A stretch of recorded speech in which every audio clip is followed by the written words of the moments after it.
Okay, તો આપણે last time છે એ સાદું માઇક્રોસ્કોપ છે એ જોયું હતું. એનું મોટોનીનું સૂત્ર છે એ બે અલગ અલગ કેસ માટે કેવું આવે એ જોયું હતું. ફટાફટ હું રિવાઇઝ કરી દઉં. સિમ્પલ માઇક્રોસ્કોપ એટલે એક લેન્સ વડે બનતી રચના. તો ડિવાઇસ એવી રીતે બનાવવામાં આવે સાદું માઇક્રોસ્કોપ, જેના કારણે આપણે પ્રતિબિંબ છે એ આભાસી અને ચત્તુ અને વસ્તુ કરતાં મોટું મળે. તો આભાસી અને ચત્તુ બેઝબોલ લેન્સ માટે જોતું હોય એટલે તમારે ફરજિયાત વસ્તુને એફ અને પી ની વચ્ચે રાખવી પડે. તો એફ કરતા સેજ અંદર આપણે વસ્તુ રાખતા હતા, તો ફાઇનલી આપણું પ્રતિબિંબ છે એ ચત્તુ અને આભાસી મળતું હતું. તો એક ડિવાઇસને કારણે બનતી રચનાને સાદું માઇક્રોસ્કોપ કહેવાય. અને આપણે એવી રીતે લેન્સની કેન્દ્ર લંબાઈ અને વસ્તુને એવી રીતે એફ અને પી ની વચ્ચે એડજસ્ટ કરતા હતા જેથી કરીને પ્રતિબિંબ છે એ કોઈ ફાઇનાઇટ ડિસ્ટન્સ મળે. તો જે અંતરે વસ્તુને આરામદાયક અને સ્પષ્ટ જોઈએ એ ડિસ્ટન્સને કહેતા હતા લઘુત્તમ અંતર અથવા તો નજીકતમ બિંદુ અથવા તો નજીકતમ પ્રતિબિંબ અંતર, 3-4 એના નામ છે. તો કાંઈ ડેટામાં આપેલું ન હોય ત્યારે ડી બરાબર 25 સેન્ટીમીટર પ્રતિબિંબ મળે છે સાદા માઇક્રોસ્કોપનું, એવું લઈને ચાલુ. બરાબર. તો એના માટે મોટોનીનું આપણે ઇક્વેશન કાઢ્યું હતું, વી બરાબર 1+d/f. આ ઇક્વેશન છે એ ત્યારે યુઝ કરવાનું જ્યારે તમને પ્રતિબિંબ છે એ 25 સેન્ટીમીટર અંતરે મળે અથવા તો કાંઈ કીધું ન હોય તો. અથવા જો એમ તમને ચોખવટ પડેલી હોય કે પ્રતિબિંબ છે અનંત અંતરે મળે તો વસ્તુ તમારી અનંત અંતરે થઈ જાય, મતલબ સોરી વસ્તુ તમારી મુખ્ય કેન્દ્ર એફ ઉપર થઈ જાય, અહીંયા વસ્તુ અંતર આવી જાય એના બરાબર 1 અને 1 છે એ નીકળી જાય. તો 1 કાઢી નાખો તો આ જે ઇક્વેશન છે અનંત અંતર માટે મળે. સાદા માઇક્રોસ્કોપની ઘણી બધી મર્યાદા હતી, કારણ કે સાદા માઇક્રોસ્કોપને કારણે એવું બનતું હતું કે તમારે ધારો કે મોટી જતી હોય તો કેન્દ્ર લંબાઈ છે એ તમારે ઘટાડવી પડે. તો કેન્દ્ર લંબાઈ ઘટાડતા જાવ તો ઓછું ફોકસ થતું જાય તો તમને પ્રતિબિંબ છે એ ફાટી જાય અથવા તો વિકૃત થઈ જાય અથવા તો બ્લર થઈ જાય. એટલે બહુ જોઈએ એવું તમને ક્લિયર પ્રતિબિંબ ન મળે. એટલે તમે સાદા માઇક્રોસ્કોપનો યુઝ કરો એટલે અમુક લિમિટેડ સુધી તમે એને વસ્તુને ઝૂમ અથવા તો મોટી કરી શકો. તો સાદા માઇક્રોસ્કોપમાં 9 ગણી સુધી તમે ઝૂમ કરી શકો, 9 કરતાં ઓછી. 9 કરતાં વધારે ઝૂમ કરો તો મોટોની જોતી હોય તો એ પ્રમાણે કેન્દ્ર લંબાઈ સેટ કરો તો એ પોસિબલ નહીં થાય. તો હવે આનું સોલ્યુશન કરવા માટે વ્યવહારિક લાઈફમાં જે કાંઈ આપણે વસ્તુ જોતા હોય એ બધી બહુ નાની હોય અને એને આપણે બહુ વધારે ઝૂમ કરીને જોવી પડતી હોય, બરાબર, તો જ નરી આંખે જોઈએ કાંઈ. તો એના માટે સિમ્પલ માઇક્રોસ્કોપ છે એ કામ નથી આવતું. તો એના માટે આપણે સંયુક્ત કમ્પાઉન્ડ માઇક્રોસ્કોપનો સહારો લેવો પડે. સંયુક્ત માઇક્રોસ્કોપની અંદર 2 લેન્સ યુઝ કરવામાં આવે છે. પહેલો જે લેન્સ છે એને કારણે જે વસ્તુનું પ્રતિબિંબ મળે, જે વસ્તુ ઝૂમ કરીને આપે એ જ પ્રતિબિંબ છે એ બીજો લેન્સ પાછું ઝૂમ કરે અગેન. તો બીજા લેન્સ માટે એ વસ્તુનું કામ કરે અને ફાઇનલી ડબલ ઝૂમ થાય, 2 વાર લેન્સમાં ઝૂમ થાય અને ફાઇનલી તમને છે એ મોટું પ્રતિબિંબ આપે. તો ફાઇનલી જે આપણે ડિવાઇસ જોવાનું છે બીજું એ માઇક્રોસ્કોપ જ છે, પણ થોડુંક ડેવલપમેન્ટ વાળું માઇક્રોસ્કોપ છે, એટલે એને આપણે કહીશું કમ્પાઉન્ડ માઇક્રોસ્કોપ.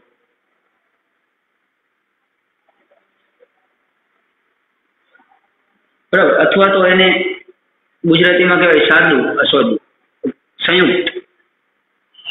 સંયુક્ત એટલે 2 લેન્સનું કોમ્બિનેશન. તો હવે આમાં 2 લેન્સ છે યુઝ કરવામાં આવે. તો સંયુક્ત માઇક્રોસ્કોપની અંદર 2 લેન્સની જોડ અથવા તો 2 લેન્સ યુઝ કરવામાં આવે છે.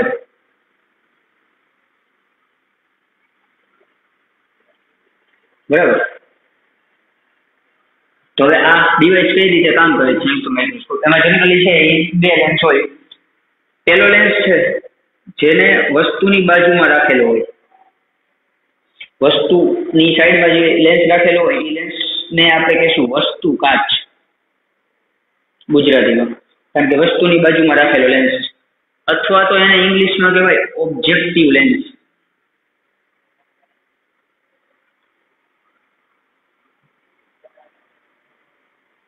બરાબર. બીજો લેન્સ છે આના કરતા મોટો રાખવામાં આવે છે. જનરલી આ બાજુથી જોવામાં આવે છે, એટલે આંખ આ બાજુ હોય તો આંખની બાજુમાં જે લેન્સ રાખેલો હોય એને કહેવામાં આવે છે નેત્ર કાચ. નેત્ર એટલે આંખ, અથવા તો એને કહેવામાં આવે છે આઈપીસ લેન્સ. તો 2 પ્રકારના લેન્સ હોય સાદા માઇક્રોસ્કોપમાં. એક વસ્તુની બાજુમાં રાખેલો હોય વસ્તુ કાચ અને એક આંખની બાજુમાં રાખેલો હોય નેત્ર કાચ, અથવા તો એને કહેવાય ઓબ્જેક્ટિવ. વધારે નામ ફેમસ છે ઓબ્જેક્ટિવ અને આઈપીસ. અહીંયા સાદા માઇક્રોસ્કોપની અંદર ઓબ્જેક્ટિવ લેન્સ છે એનો વ્યાસ નાનો લેવામાં આવે છે, જ્યારે આઈપીસ છે એનો વ્યાસ છે એ વધારે રાખવામાં આવે છે. હવે થશે એવું, જ્યારે કોઈ પણ વસ્તુને તમે અહીંયા રાખશો ધારો કે યુ જેટલા અંતરે કોઈ એક વસ્તુ રાખેલી છે એબી, તો આ અંતરને આપણે કહીશું વસ્તુ અંતર યુ. હવે વસ્તુની ઊંચાઈને હાઇટ ઓફ ઓબ્જેક્ટ, ધારો કે પહેલા લેન્સને કારણે જે પ્રતિબિંબ મળે છે એ કેવું મળશે? તો અહીંયા જો ખાસ કે આપણે સાદું માઇક્રોસ્કોપ ભણ્યા ત્યારે શું જોયું હતું કે આના મુખ્ય કેન્દ્ર અને ઓપ્ટિકલ કેન્દ્રની વચ્ચે વસ્તુ રાખવામાં આવે. તો તમે જો વચ્ચે વસ્તુ રાખશો ને તો આનું પ્રતિબિંબ છે આ ભાગથી અને છઠ્ઠું થઈ જાય. અત્યારે મારે પહેલા લેન્સને કારણે મળતું પ્રતિબિંબ છે એ આ સાઈડ લેવું છે, એ પ્રતિબિંબ છે એ બીજા લેન્સ માટે વસ્તુ તરીકે વર્તે એટલા માટે, અને ફાઇનલી મારે આના વડે પ્રતિબિંબ મેળવવું છે. એટલે અહીંયા શું કરવામાં આવે કે આની કેન્દ્ર લંબાઈ કરતાં વધારે અંતરે વસ્તુ રાખવામાં આવે, જેથી કરીને પહેલા લેન્સને કારણે મળતું પ્રતિબિંબ છે એ તમને વાસ્તવિક અને ઉલટું મળે. એટલે એફ આની અહીંયા હશે, એફ થી દૂર રાખેલું છે, બરાબર. તો ધારો કે આનું પ્રતિબિંબ મારે મેળવવું હોય તો એમાંથી નીકળતું કિરણ ધ્યાનમાં લ્યો, એક સમાંતર કિરણ. તો સમાંતર કિરણ આવશે એ લેન્સના મુખ્ય કેન્દ્રમાંથી પાસ થશે. આ લેન્સનું મુખ્ય કેન્દ્ર, એને નામ આપી દો B1, બરાબર. હવે બીજું કોઈ કિરણ છે એ ધારો કે સીધું ધ્રુવમાંથી હું પાસ કરું, તો ધ્રુવમાંથી આ ઓપ્ટિકલ સેન્ટરમાંથી પાસ થતું કિરણ છે એ વક્રી ભવન નો રહે, સીધું પાસ થઈ ગયું. તો કોઈ એ વસ્તુમાંથી બે કિરણ આવ્યા, જે જગ્યાએ ભેગા થાય એ જગ્યાએ આ વસ્તુનું પ્રતિબિંબ મળે. એટલે આ પ્રતિબિંબને આપણે કહી દઈએ A' B'. એની હાઈટને આપણે કહી દઈએ હાઈટ ઓફ ઇમેજ. હવે ખાસ એ મગજમાં રાખવાનું કે આજે પહેલા લેન્સને કારણે જે પ્રતિબિંબ તમને મળ્યું, પહેલા લેન્સને કારણે એ પ્રતિબિંબ હંમેશા બીજા લેન્સના મુખ્ય કેન્દ્રની અંદર મળવું જોઈએ. નકર પાછું એવું થશે કે જો આ પ્રતિબિંબ છે એ મુખ્ય કેન્દ્રની આ બાજુ મળે, ધારો કે આનું મુખ્ય કેન્દ્ર અહીંયા હોય તો ન હાલે, કારણ કે એ મુખ્ય કેન્દ્રની આ બાજુ મળે તો પ્રતિબિંબ પાછું કેવું થઈ જાય, વાસ્તવિક અને ઉલટું. અત્યારે આ જે લેન્સ છે એ તમે એમ સમજો ને આ સાદું માઇક્રોસ્કોપ જ છે.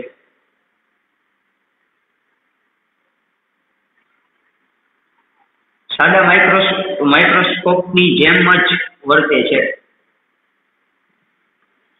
ચાલે તો સાદા માઇક્રોસ્કોપની જેમ વર્તે મારે ફાઇનલ પ્રતિબિંબ છે આ બાકીને જોતું હોય તો મારે એ ધ્યાન રાખવું પડે કે આના મુખ્ય કેન્દ્રની અંદર આ પ્રતિબિંબ મળે. તો એવું ધ્યાન રાખવા માટે મારે એક એવી ભૌતિક રાશિ છે બે લેન્સ વચ્ચેનું ડિસ્ટન્સ, એને મારે એવી રીતે એડજસ્ટ કરવું પડે જેથી કરીને આ તમે આવી વસ્તુ છે એ ચેક કરી શકો. તો આનું મુખ્ય કેન્દ્ર છે અહીંયા હશે F. જનરલી આ B' અહીંયા મળે છે આપણે.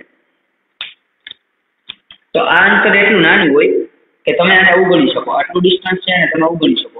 FB' એ ખૂબ જ નાનું હોય, FB' એટલે અવગણી શકો. નિયમ મુખ્ય કેન્દ્રની સેજ અમથું અંદર મળે, જેથી કરીને તમને ફાઇનલ પ્રતિબિંબ છે એ વાસ્તવિક અને ઉલટું મળશે. તો હવે ફાઇનલ શું થાય કે આ જે પ્રતિબિંબ છે એ આ લેન્સ માટે વસ્તુનું કામ કરે. બે લેન્સની સિસ્ટમ આપણે જોઈ ત્યારે મેં કીધું હતું કે એક લેન્સને કારણે મળતું પ્રતિબિંબ છે એ બીજા લેન્સ માટે વસ્તુનું કામ કરે અને ફાઇનલી તમને સંયુક્ત પ્રતિબિંબ આપે. તો એ લેન્સ આ પ્રતિબિંબ ફાઇનલી લેન્સ વડે વક્રીભવન થઈ અને આમ જશે. એટલે ફાઇનલી જો તમે એનું વક્રીભવન થશે એટલે એ કાયદેસર છે એ કોઈ છેદશે નહીં, આમ છૂટા પડતા એવું લાગશે તમને. તો તમારે એને પરાણે જો છેદવવો હોય તો તમારે એને લંબાવવો પડે ક્યાં આવી રીતે. તો એ બે કિરણો છે એ વક્રીભવન પામીને આમ ભાગશે, વિકેન્દ્રિત થતા હોય એવું લાગે. એટલે એ કોઈ દિવસ વાસ્તવમાં ભેગા નથી થવાના. એટલે તમે જો એને પાછળ લંબાવશો તો ફાઇનલી અહીંયા છેદશે. ફાઇનલ તમને જાયન્ટ પ્રતિબિંબ A'' B' આપશે, બરાબર. તો આ જે પ્રતિબિંબ મળે એના બે કેસ છે, કાં તો અનંત અંતરે મળવું જોઈએ અને કાં 25 સેન્ટીમીટર અંતરે મળવું જોઈએ. અચ્છા, અનંત અંતરે ક્યારે મળે? જો પેલા લેન્સને કારણે મળતું પ્રતિબિંબ છે ને એ આ લેન્સના મુખ્ય કેન્દ્ર ઉપર પડે, આ લેન્સના મુખ્ય કેન્દ્ર ઉપર પડે, મતલબ પેલા લેન્સને કારણે મળતું પ્રતિબિંબ આ છે આના મુખ્ય કેન્દ્ર ઉપર પડે તો આનું ફાઇનલ પ્રતિબિંબ છે અનંત અંતરે જાય. કારણ કે આનું પ્રતિબિંબ F ઉપર પડે તો એનો મીનિંગ એવો થાય ને કે આ લેન્સ માટે કોઈ વસ્તુ છે, તો વસ્તુ જો F ઉપર હોય તો ફાઇનલ પ્રતિબિંબ છે એ અનંત અંતરે મળે. એટલા માટે આપણે F થી સહેજ અંતર રાખશું જેથી કરીને આ D અંતરે આપણને મળશે પ્રતિબિંબ. તો ફાઇનલ પ્રતિબિંબ તમને D અંતરે મળશે. તો આ એની આકૃતિ થઈ ખાસ. ડબલ વાર ઝૂમ થાય છે, એટલે પેલા લેન્સને કારણે જે કાંઈ પ્રતિબિંબ મળશે એ રી ઝૂમ થશે આ લેન્સને કારણે, અને ફાઇનલ તમને જાયન્ટ પ્રતિબિંબ આપશે A double dash B double dash. તો અહીંયા ખાસ જોવાનું છે, જો આ જે ડિસ્ટન્સ છે તો એ શું છે, તો આ તો મેં તમને કીધું ને કે સમાંતર કિરણ છે એ, ધારો કે પહેલા લેન્સમાં અપાતું તો સમાંતર કિરણ હંમેશા એના મુખ્ય કેન્દ્ર ઉપરથી પાસ થાય. તો આ જે છે એ આ લેન્સનું દ્વિતીય મુખ્ય કેન્દ્ર છે, તો એને કહેવાય કેન્દ્ર લંબાઈ એફ. અને આ લેન્સ છે એ ઓબ્જેક્ટિવ છે, ઓબ્જેક્ટિવ એટલે એને ઓબ્જેક્ટિવની ફોકલ લેન્થ કહેશું આપણે F0, બરાબર. તો આ ડિસ્ટન્સ છે F0 છે. અચ્છા, આ ડિસ્ટન્સ છે આ કેવું છે, તો આ મુખ્ય કેન્દ્ર આનું છે, આ લેન્સનું આઈપીસનું આટલું. તો આ ડિસ્ટન્સને કહેવામાં આવે છે આઈપીસની કેન્દ્ર લંબાઈ F. મેજોરિટી કેસની અંદર આ એફબી ડેશ છે ને, એફબી ડેશ એ ખૂબ જ નાનું આવે. તો ક્યારેક તમે એ ડિસ્ટન્સને છે ને અવગણી શકો, બરાબર. તો અત્યારે આ જે ડિસ્ટન્સ છે B1 થી લઈ અને બી, હા, એટલે કે શું આમ જોવા જઈએ તો ઓબ્જેક્ટિવનું દ્વિતીય મુખ્ય કેન્દ્ર અને આઈપીસનું પ્રથમ મુખ્ય કેન્દ્ર, આઈપીસનું પ્રથમ મુખ્ય કેન્દ્ર. અચ્છા, આ અંતરને હું ટેમ્પરરી અવગણું છું એટલા માટે. જનરલી તમે એમાં સમજો ને બી ડેશ ને એક જ જગ્યાએ છે, આ ડિસ્ટન્સ અવગણી નાખો તો શું કહી શકાય, તો ઓબ્જેક્ટિવનું પ્રથમ દ્વિતીય મુખ્ય કેન્દ્ર B1 અને આઈપીસનું પ્રથમ મુખ્ય કેન્દ્ર F અથવા બી ડેશ વચ્ચેનું જે ડિસ્ટન્સ છે, બેના મુખ્ય કેન્દ્ર વચ્ચેનું ડિસ્ટન્સ, એને કહેવામાં આવે છે આ માઇક્રોસ્કોપની ટ્યુબ લંબાઈ. એટલે તમારે એ વ્યાખ્યા લખવી હોય તો લખી શકાય કે ઓબ્જેક્ટિવના દ્વિતીય મુખ્ય કેન્દ્ર અને આઈપીસના પ્રથમ મુખ્ય કેન્દ્ર વચ્ચેના અંતરને માઇક્રોસ્કોપની ટ્યુબ લંબાઈ અથવા તો tube length L, length for L કહે છે. આ ખાસ એમસીક્યુ પૂછાય છે અને ઘણા બધા દાખલાની અંદર ગણવાની આવશે અથવા તો ડેટામાં આપેલી છે એની પરથી કેન્દ્ર લંબાઈ ગોતવાનું થશે. તો ખાસ મગજમાં રાખવું, બંનેના મુખ્ય કેન્દ્ર વચ્ચેનું ડિસ્ટન્સ છે ઓબ્જેક્ટિવના દ્વિતીય મુખ્ય કેન્દ્ર અને આઈપીસના પ્રથમ મુખ્ય કેન્દ્ર વચ્ચેનું ડિસ્ટન્સ છે એને કહેવામાં આવે છે માઇક્રોસ્કોપની ટ્યુબ લંબાઈ L. તો જનરલી ટ્યુબ લંબાઈ સેટ કરી અને તમે ઈચ્છા પડે એવું પ્રતિબિંબ છે એ મેળવી શકતા હોય. આ જે પ્રતિબિંબ મળે છે પેલા લેન્સને કારણે મળતું પ્રતિબિંબ તો વાસ્તવિક અને ઉલટું છે, ચેક કરો.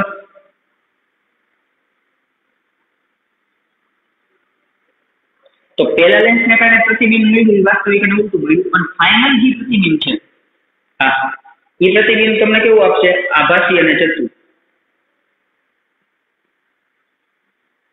અને વસ્તુ કરતા ઘણું જ મોટું.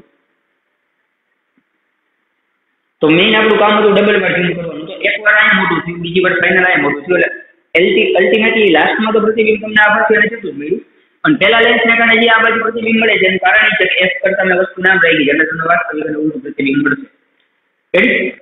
તો આ ડાયાગ્રામ છે એ આવી. હવે આની અંદરથી મોટોનીનું સૂત્ર કેવી રીતે કરવું એ સાવ સિમ્પલ છે, એક ભૂમિતિ કરવાથી આવડી જશે. પણ ખાસ મગજમાં આટલું રાખવું, હજી અહીંયા તમારે લખવું હોય તો લખી શકાય કે ઓબ્જેક્ટિવને કારણે મળતું પ્રતિબિંબ, ઓબ્જેક્ટિવ લેન્સ ને કારણે મળતું પ્રતિબિંબ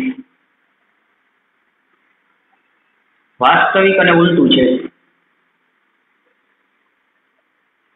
અને વસ્તુ કરતા મોટું છે.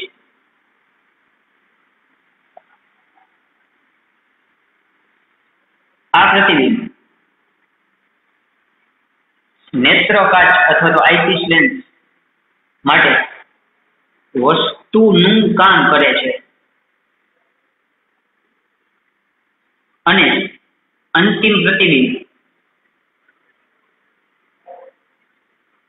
કેવું આવે છે, તો કે આભાસી, ચતુર અને વસ્તુ કરતા ખૂબ જ મોટું.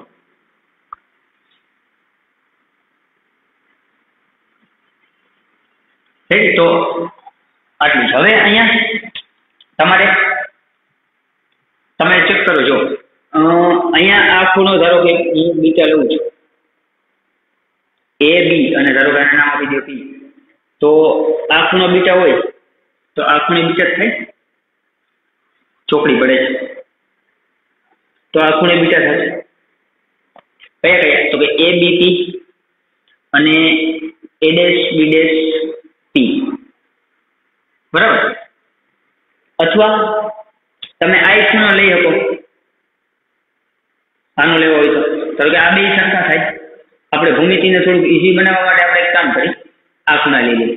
તો આ સેમ જ છે, જુઓ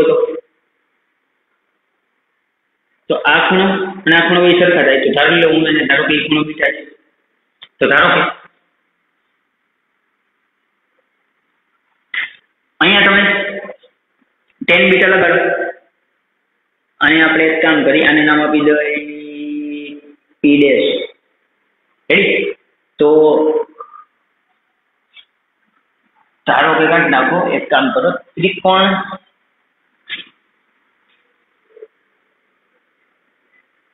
પી ડેશ પી બી1 પી ડેશ પી બી1 માં 10 બીટા લગાડો.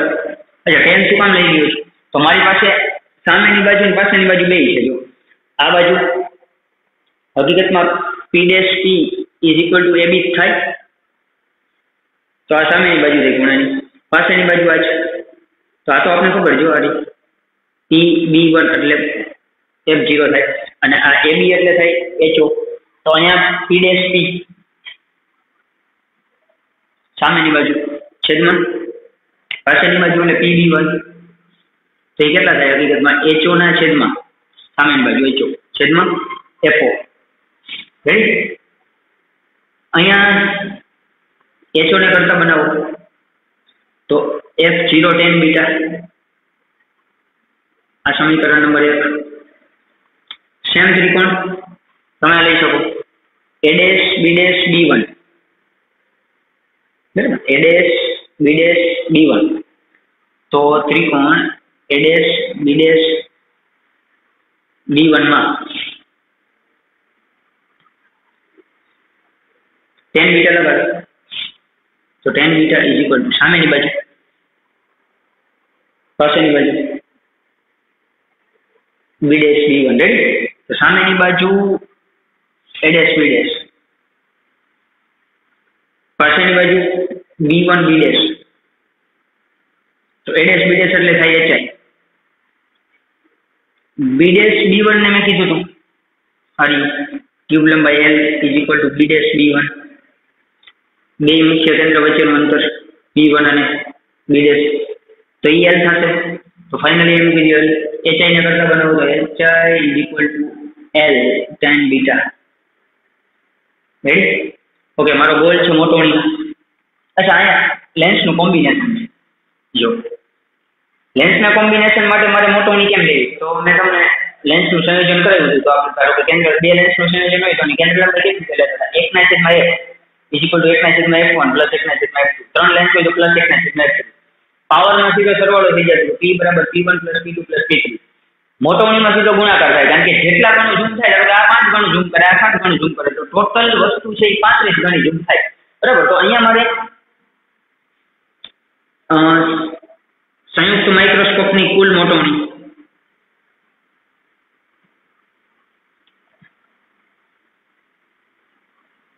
જોતી હોય તો એનું સૂત્ર એ છે તો કે પેલો લેન્સ ઓબ્જેક્ટિવ, તો ઓબ્જેક્ટિવની મોટોણી ગુણ્યા આઈપીસની મોટોણી, તો ટોટલ બે લેન્સની મોટોણીનો ગુણાકાર. હવે મેં તમને કીધું હતું કે આઈપીસ લેન્સ એટલે આંખ પાસેનો લેન્સ, તો સાદું માઇક્રોસ્કોપ આંખ જ છે આપણી, તો એ બિલોડી કાચ આંખ પાસે રાખો તો એ આમ આંખ પાસેનો લેન્સ છે એ સાદા માઇક્રોસ્કોપની જેમ જ કામ કરે છે. તો સાદા માઇક્રોસ્કોપની મોટોણી તો આપણે ભણી ગયા છીએ ઓલરેડી, 1 + d/f. અહીંયા f2 થઈ ગઈ, બે લેન્સ છે એટલે આપણે ચોખ્ખું જ કાઢવું પડશે કે આઈપીસની કેન્દ્ર લંબાઈ એટલે f4e i. રેડી? તો 1 + d/f આ ઇક્વેશન તો છે. હવે મારે મેઇન ગોલ છે ઓબ્જેક્ટિવની મોટોણી ગોતવાનો. તો ઓબ્જેક્ટિવ માટે મોટોણી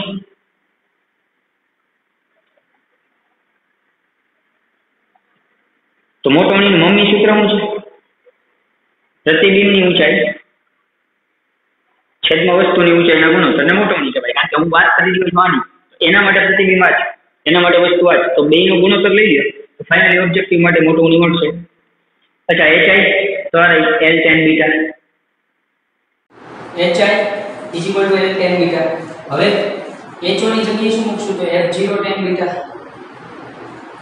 તો tan બીટા કાઢ. તો ફાઇનલી મોટવણીનું સૂત્ર આવ્યું F0 = L/FO. તો આ મોટવણી થઈ ઓબ્જેક્ટિવ માટે મોટવણીનું સૂત્ર, બરાબર. હવે આઈપીસ તો મેં તમને કીધું આઈપીસ માટે તો ઈ સાદો માઇક્રોસ્કોપ જ છે. તો આઈપીસ માટે મોટવણી કઈ રીતે આવશે? તો આઈપીસ માટે મોટવણીનું સૂત્ર M = 1+D/F.